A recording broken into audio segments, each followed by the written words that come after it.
Hey guys, welcome back in. It's the Madman Betting Podcast. And guys, we are super excited you stopped by. Spend a little time with us on the Madman Podcast. We appreciate it. Guys, if you got over to madmanclub.com last week, we gave out a couple plays. We went 2-1 over the weekend.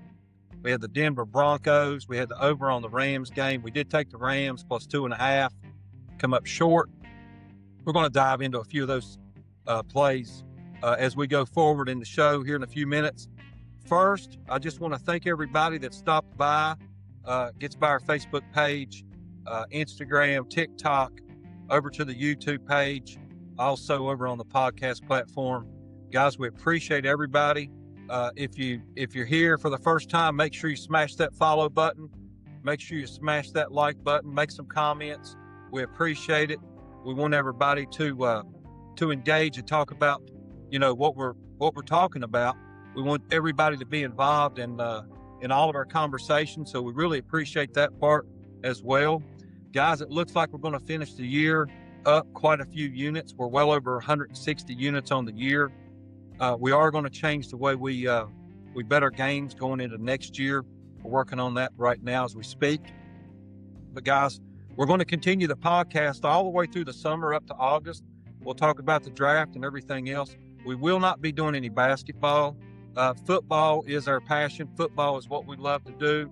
Football seems like the one we seem to be pretty good at. So we want to make sure we stick with what gets us here, not dive into a sport that's going to end up losing our units. We don't want to do that. We always want to make sure we're on the positive side, plus side of money, taking that train to the station and cashing these tickets. So please bear with us. We are going to be ready to get back into football season come August, but there's a lot of football talk that we'll have throughout the off season. Of course, the coaching changes that's going on right now in the NFL. It looks like a couple of these coaching vacancies have been filled. Harbaugh's going to the New York Giants. He put himself right in that pressure cooker. We'll see how that works out for him. It does look like he's going out and getting a staff. I know a lot of Pittsburgh fans are disappointed, including myself. Pittsburgh went out and hired McCarthy. I don't know if this has something to do with trying to keep Aaron Rodgers. But it's not, in my opinion, not a good decision. Pittsburgh hires McCarthy, the same exact record just about, playoff, same exact record in the regular season.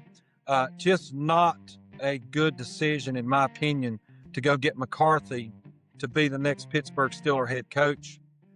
Maybe you want to keep Aaron Rodgers for another year, but eventually you've got to go get a quarterback. And let's quit putting a Band-Aid on it, and let's go ahead and just deal with the fact that we might have a losing season or two. Go get us a quarterback, get this guy ready. And where they missed the boat, my personal opinion, again, guys, it's just my opinion, but I really believe they missed the boat when they didn't go get Jackson Dart sitting there on the plate ready for us to take him. We pass on him, and we got Aaron Rodgers. The very next pick, the New York Giants take Jackson Dart. I really believe this kid is going to be a good quarterback. Whether he's great or not, I don't know. Time will tell. But so far, he looks like the real deal to me. He's a stand-up kid, what looks like, because of the way he carried himself at Ole Miss. I just believe that would have been a real good pick for Pittsburgh. They didn't take him. Here we are. Aaron Rodgers, going to try to keep him, it looks like. You got McCarthy coming to town. I hope he goes and gets an offensive coordinator, and I hope he goes and gets a defensive coordinator, and he can just be the head coach and not worry about everything else, because my personal opinion, I just don't think he's a good play caller. I don't think he's a good head coach, and I don't think he fits the system for the Pittsburgh Steelers. So we'll drop that subject. But again, guys, we got a ton of coaching vacancies. We're going to be talking about the NFL draft. We're going to be talking in the offseason about win totals, conference division winners, conference winners, our win totals for certain teams we might like to come out of the basement and win a division as a long shot. Long shots in college football. We're going to talk about some of those as we get into the summer. There's a ton of stuff we're going to be talking about So make sure you're following the Madman Club Betting Podcast.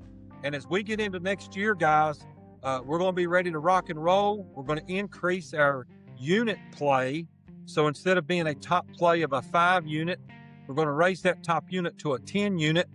And when we do, we're going to look at these plays a little bit differently. I feel like we had some plays last year that were definitely a 10 unit play, an 8 unit play, and we only put them out as a 5 unit play because that was our top play. Same way with our dog of the week. Had a pretty good season with the dog of the week. Our last release was an 8 unit play on Miami against Indiana. We'll touch that here in a minute. That was a winner. Our dog of the week plays will vary anywhere from a 5 unit up to a 10 unit play. We might have a game of the month. We might have a game of the year. We might have a divisional game of the month. We might have a conference game of the month in college football, totals, the whole 9 yards. We also plan to dive into some fantasy props next year. So we're going to look at some of these players. We're going to do a lot more studying in the offseason to see what might be intriguing for us to take as we go into next year. But guys, we're going to hit it hard next year. Starting week 1, it's football, and it's all football every single day. So that's our plans going into next year. Back to, again, the championship game, Miami and Indiana. As we all know, Kirk Cignetti in Indiana takes care of business against Miami. We gave out Miami plus 8.5 as our dog of the week, as an 8 unit play, come out a winner. But guys, I am tickled to death to see Indiana win the national championship. Stand up dude, this Mendoza, good kid. Seems like he's going to be the real deal. Of course, the Raiders are going to take him. But guys, we're talking about this age with Indiana, and Indiana just upset the apple cart. It looks to me like, I know people are frustrated with the talking about the age thing, but Kirk Cignetti just outsmarted the masses, in my personal opinion. Went out and got the players he needed, got the players in the positions he needed, and he took care of business. And guys, it never was close. He won every single game he played all year. They didn't lose any. So guys, that's what it took. Does somebody out there duplicate this? Because if you think about it for a minute, JMU had all these transfers that followed Cignetti to Indiana. So did JMU win it? I mean, guys, you look at these JMU players. Is this going to happen for JMU? Is it going to happen for an App State, for a Tulane, a North Texas? Any of these teams out there go out here and duplicate this in what they call money ball, as a quote that I heard them talking about, and went out and got the players. It's about production, not about pay. They went out there and got the players to do it. They took care of business. They went out and won every single game they played. And Indiana won the national championship, guys, with 3 and 4 stars. And I know you want to talk about age, but they're 3 and 4 star players transferred in. And if you think about something else, Miami's players, starter versus starter against Indiana, was a little bit older than Indiana. And no one seems to be talking about that, but they want to say, well, Indiana averaged 23 years old across all platforms on their offense and defense. Miami did too, and they beat them. So, guys, it looks like this is a new platform for college football. Cignetti took care of business. Cignetti went out there and outsmarted the masses. Of course, we know it's all going to be duplicated. There's going to be other teams that go out there, do the exact same thing, build their roster not necessarily on money, but on production, not necessarily on talent, but production. And they're going to have to spend a little less money to do it, because if you think about it, Miami probably had 4 times the money to spend, and did, than Indiana, and Indiana still won it. So now, does that raise the question, is the SEC done with? I don't think so. I think they're going to have a couple teams that's still going to participate. But the Big Ten, it looks like, is now that conference that seems to be putting the teams in with your Oregons, Ohio State, now Indiana, Michigan, these teams. So, guys, get ready. I've said it all year long. You've listened to me say The platform of college football has completely changed. And the reason for this is NIL, transfer portal, and all this money they're throwing around without a salary cap. It's changed everything. So I can promise you this, and I watch a lot of football. I pay attention to a lot of things with college football. What's going to change is the fact that there's going to be a team that goes out here and gets some 3 and 4 stars, couple 5 stars, no-name team, and they're going to be in this playoff picture here in the next year or two. They're going to make noise, and everybody's going to look up and say, well, how did a team like North Texas, or how did a team like Tulane, or how did a team like this or that get to this point and make it to a Final Four or a Final 8? Guys, get ready. It's going to happen. You've seen it with Indiana. They didn't go out here. I heard people tell me all the time, no one can do it with 3 and 4 stars. No one can do it with a bunch of 3 stars. It's going to be 5 stars. I heard people say it's going to be Alabama. It's going to be the Georgias, the Ohio States, the Michigans, these guys. No one told me Indiana. And Indiana just won the national championship. So, guys, let's get ready. And it is fun to watch. This has been one of the best college football seasons that I've watched in a long time. And I'm talking from the beginning to the end. The playoffs were great. These teams went out and performed, did a great job, and I think that's going to continue. I also think you're going to get better matchups, better competition, a more level playing field because of the way these teams can build these teams now, or these coaching staffs can build these teams now. So, guys, get ready. College football, completely different landscape. Get ready to see it, man. It's going to be awesome to watch. And going into next year, I can guarantee you, we're going to look up halfway through the season and we're going to wonder, why is a team like this in the top 15? Why is a team like this in the top 12? They're going to make some noise because someone is going to duplicate what Kirk Cignetti did in Indiana. And by the way, I'll remind you again that Indiana just won the national championship. I'm not an Indiana fan, guys. Please don't think I am. I just think Kirk Cignetti did a hell of a job this past season. I think Mendoza played a hell of a season. I think he's a stand-up dude. I really believe that when you go out here and you find a way to pull something off the way they did by outsmarting everybody else in college football, kudos to them, kudos to Indiana, and go Hoosiers. All right, guys, let's dive into a little bit of NFL. We touched on a couple things. Denver plus the 3.5, lost by 3. Poor coaching in this game, in my personal opinion. I just think Sean Payton made a couple bad decisions during this game, and he really may have made some decisions that cost his team the game. Quarterback played well in the first 4 drives. They looked good. Didn't kick the field goal on 4th down. I believe they should have. I think you should have kicked it, went up 10-0. And the only reason I say that, momentum is huge, and especially when it's a NFL game, playoff game. Weather, obviously, the weather is going to get a little worse throughout the day. You get a 10-0 lead, already playing really well. Your defense is playing awesome. You get stopped, and next thing you know, it's 7-7. Next thing you know, you're losing.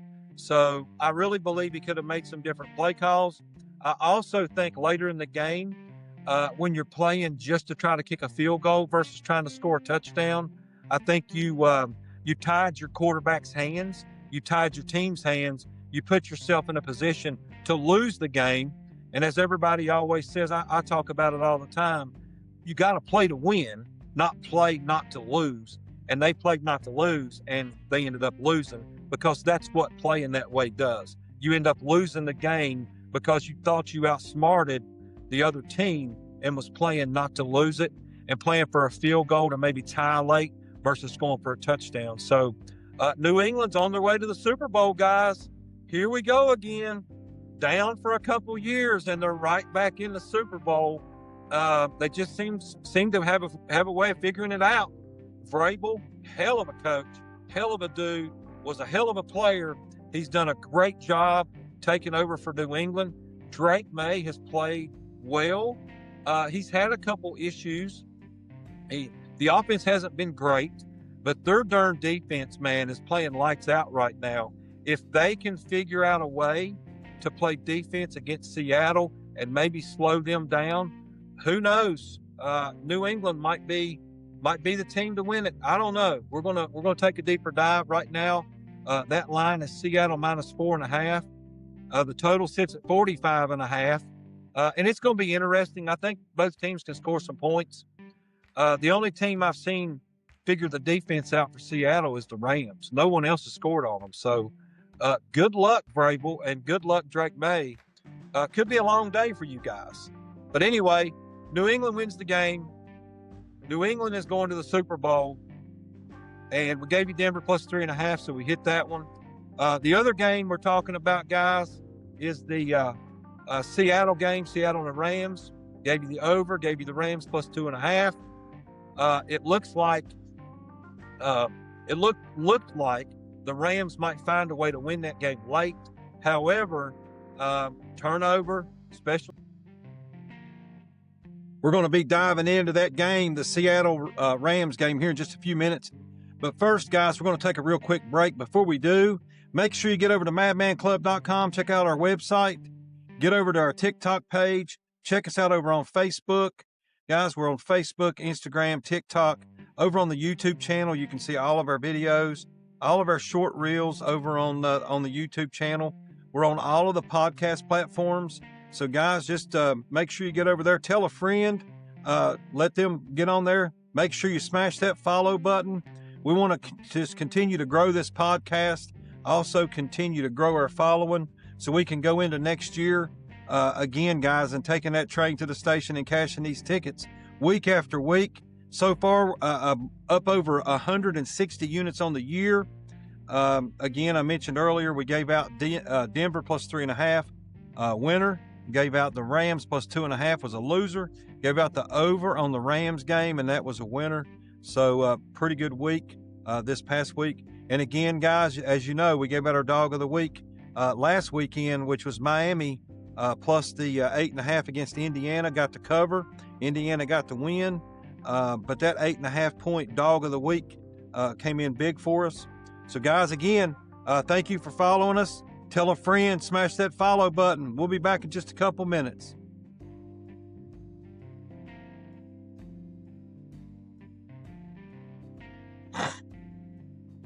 Hey, guys, welcome back in as we dive over into the NFC, Seattle and the Rams. And, boy, they put on a show over the weekend. What a game it was. Guys, we gave out the Rams. We did give out the over. The over hit easily. Never a question on the over, as both teams seemed to like the scoreboard up. Sam Darnold, wow. You know, you impress me. I'm so used to Sam Darnold. He just does Sam Darnold things. Win some games, throw some picks, win some games, make some fumbles, do the things that he's done in the past. And this year has not done those things to a point to hurt his team. Really impressed to this point. Sam Darnold has played a hell of a year of football and probably played the best game of his career against the Rams to get Seattle to the Super Bowl. Kudos, man. He's turned his career around in the last couple seasons. I know Minnesota last year won all those games, got into the playoffs, made some mistakes, cost them in the playoffs. Has not done that this season. And they have got one of the best teams, all-around teams, that I've seen in a long time in the NFL. When you talk about special teams, defense, offense, the running game, the passing game, guys, they are loaded at every position you can think of. I don't know how I'm going to bet this game in the Super Bowl, but the Seattle Seahawks are probably the best team I've watched in a long time. And, guys, I'm surprised that Sam Darnold didn't do Sam Darnold things this season. So you got a shot to win the thing. Got New England coming to town. Seattle's -4.5. Total sits at 45.5. Going to be an interesting Super Bowl here in a couple weeks. We'll dive in. We've got a play on the game. We're going to just look at it a little harder, make some decisions to see what we plan to do. As of right now, I would probably lean Seattle in possibly a shootout. I think Drake May, although I don't think they'll score a ton of points, I think they can find the end zone a couple times. I believe this game easily goes over the 45, unless we look at something and see something that changes their mind. And as of right now, I don't know if they can stop that freight train in the Seattle Seahawks. They may put up 40 in this game. So it's going to be interesting. We'll see what happens over the next couple of weeks. We'll watch some lines and see what type of movement we see with the lines, the point spread and the total. But guys, also a lot of props to bet in the Super Bowl. Everything from the coin toss to the national anthem, several things. We might have a play on a prop or two. So stay tuned. Make sure you tune into the Madman Podcast. Hit that follow, guys. Follow the podcast. That way you'll know whenever our podcast comes out. Get over to the TikTok page. Get over to Facebook. Jump on board. Have a conversation. Jump in these videos. Get engagement going. Whatever you like, guys. Podcast, Facebook, TikTok, Instagram, X. Over on the YouTube, you can see all the short reels. See them on Facebook as well. All of our podcasts are over on YouTube also. So guys, just continue to follow us. We appreciate it all the way through the Super Bowl. After that, I know I mentioned it earlier. We're going to go back to the drawing board. We're going to change the way our unit plays are. We're going to bet from a 1 unit all the way up to a 10 unit. And guys, we will have a podcast explaining exactly our unit system and how it works. It's the way I've been betting for a long time. Everything from our dog of the week, our college plays, all of our NFL plays. That is exactly why we're not diving into college basketball until we know for a fact that we can win and play basketball. I'm not going to dive into something I don't know anything about. I want to stick to something I feel like we've gotten a grip on. We've done a pretty good job these last couple years. The podcast has went well. The bettings went a little better every single year. Again, we're up over 160 units. That dog of the week, that Miami last week helped us, was an 8-unit play. So we just want to continue, guys, to do the things we need to do to make this podcast better, to get the train to the station and cash these tickets. And we hope to grow the podcast. So make sure you get out there and tell a friend, follow that madman on the Madman Podcast, and let's go cash tickets, because that's what it's all about.